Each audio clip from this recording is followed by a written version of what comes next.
नमस्कार।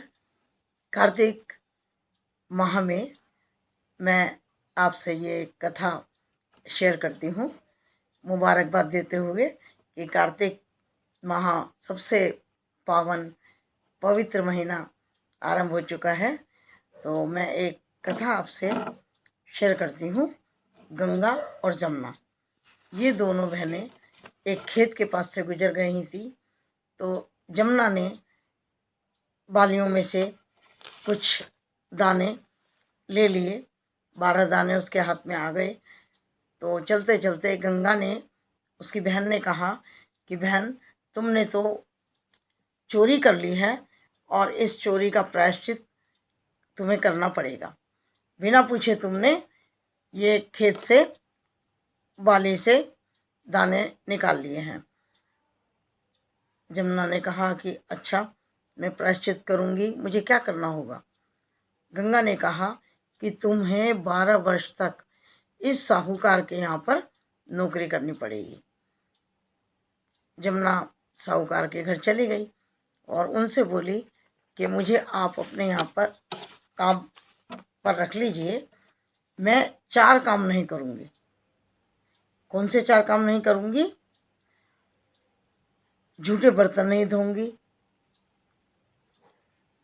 झाड़ू नहीं लगाऊंगी, बिस्तर नहीं बिछाऊंगी और दिया बाती नहीं करूंगी। ये 4 कार्य मैं नहीं करूंगी, बाकी सब करूंगी। साहूकारनी ने उनको अपने पास रख लिया। धीरे धीरे दिन बीतते चले गए। फिर कुंभ का मेला लगा और साहूकार और साहूकारनी दोनों कुंभ के मेले में जाने लगे। तो जमुना ने कहा कि आप वहाँ पर, मेरी बहन गंगा होगी, ये एक सोने का टका आप ले जाइए और ये मेरी बहन को दे देना। मेरी बहन के गोरे गोरे हाथ होंगे और उसमें कलाई में चूड़ियाँ होंगी और वो हाथ ऊपर करेगी और आप उसको ये टका दे देना। साहूकार और साहूकारनी ने कहा ठीक है, हम गंगा को ये दे देंगे। और उन्होंने जा कर के गंगा को वो दे दिया। तो गंगा ने वो सोने का टका लेकर के कहा कि आप घर जा कर के जमुना से कहना कि उसके 12 वर्ष पूरे हो गए, अब वापस आ जाओ। साहूकार साहूकारनी दोनों घर आए तो उस समय जमुना गागर में पानी भर रही थी। तो साहूकार साहूकारनी ने कहा कि हमने आपका टका गंगा को दे दिया और गंगा ने कहा है कि तुम्हारे 12 वर्ष पूरे हो गए हैं, अब घर लौट आओ, आ जाओ। जमुना ने कहा अच्छा, और वो सहस्त्रधारा के रूप में बहती हुई चली गई।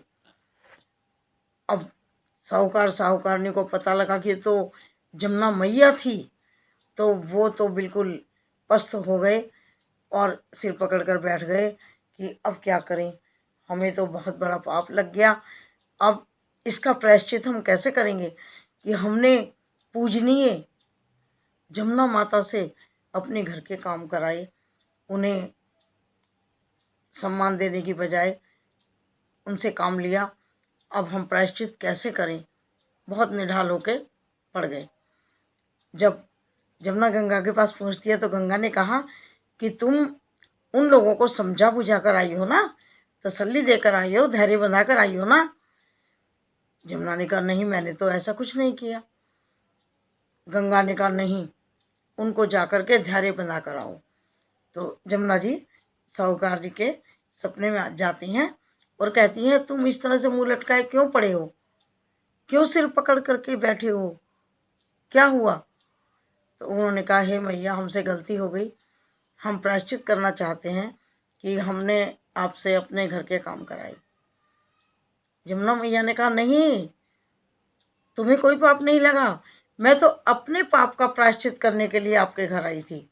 मैंने तो आपके खेत से 12 बालियां दाने तोड़ लिए थे, मैं खुद आपके घर प्रायश्चित करने के लिए आई थी, इसलिए आप पर कोई पाप नहीं लगा। आप उठो और खुशी खुशी अपने कामों को करो। और जमुना मैया ने उनको धन धान्य से पूर्ण कर दिया। हे जमुना मैया, जैसे उनको आपने संतुष्ट किया, धैर्य दिया, उसी तरह से हम सभी पर भी अपना आशीर्वाद रखना। धन्यवाद।